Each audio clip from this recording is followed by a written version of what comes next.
That's all I have on GFSI. Moving on to freshwater farm plans. As mentioned earlier, we're really trying to advocate for a pathway that recognises private standards in the regulations. And in Ministry for Environment talk about industry assurance schemes, which NZGAP would be, and we're trying to deliver on the certification and audit component of freshwater farm plans. The pathway that we're looking for is equivalency. So rather than just saying, here's the processes around freshwater farm plans, NZGAP's going to follow all of those processes and requirements.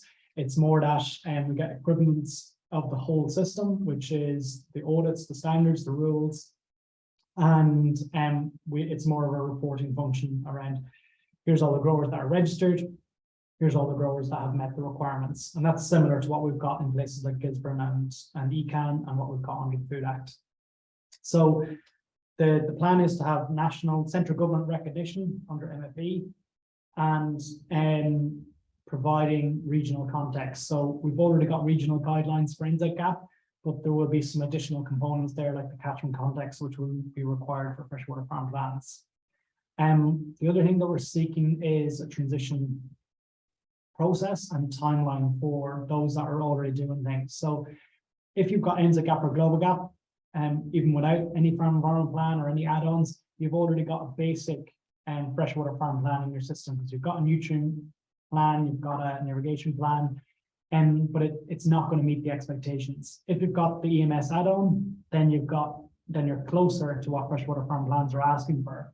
And what we're really advocating for with government is that growers are already on the journey, and then they shouldn't be punished, I suppose, or being forced to have two parallel systems operating at the same time. And so this is really looking at if you're already on the journey, then you might have a longer time to meet the freshwater farm plan requirements because you're meeting a lot of the expectations already. And our current thing is also engaging with MFE on some pilots with the EMS, so a lot of pretty intensive engagement there. Once everything's clear and the regulations, if they are, and we are being told it's probably by the end of the year, that we will consider what's the development in the EMS needed. We know there's things like catchment context missing, and we propose some options around that and work that through with some case study growers. But it's about MFE being clear on what the expectations are, and then we'll tweak the EMS in to meet those expectations. So once we have clarity, we'll develop the EMS to meet those requirements and then roll out the next version, which will be compliant with freshwater farm plan expectations. So looking at the current framework of the EMS, basically what we've currently got versus what is needed. We've got farm environment plan template on the left, and that is based on the industry code of practice and guidelines. So within that, you've got your risk assessment, your good management practices, and your action plan. Over on the right, we've got decision support tools around nutrient management and the likes, and those coming together are the growers' evidence for their audit.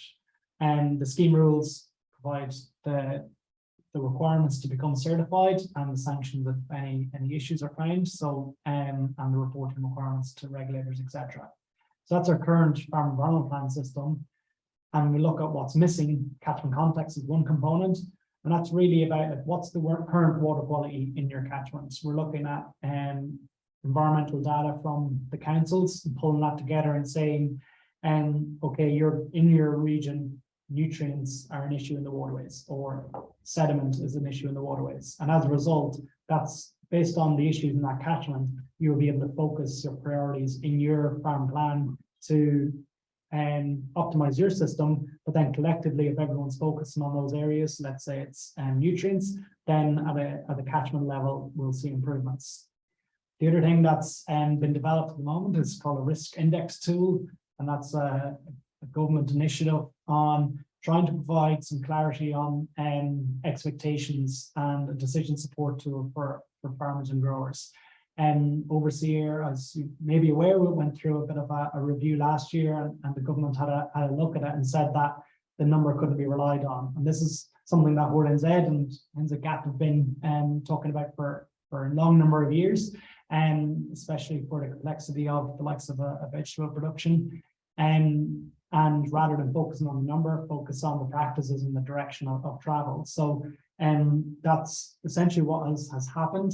But this new risk index tool, which we haven't got detail on what that looks like, but if it's a replacement or an addition to the existing decision support tools, then we'll incorporate that into the EMS as well. I don't want to speak on behalf of MFE, but I just thought I'd give a quick overview of what they've shared in terms of proposed plans.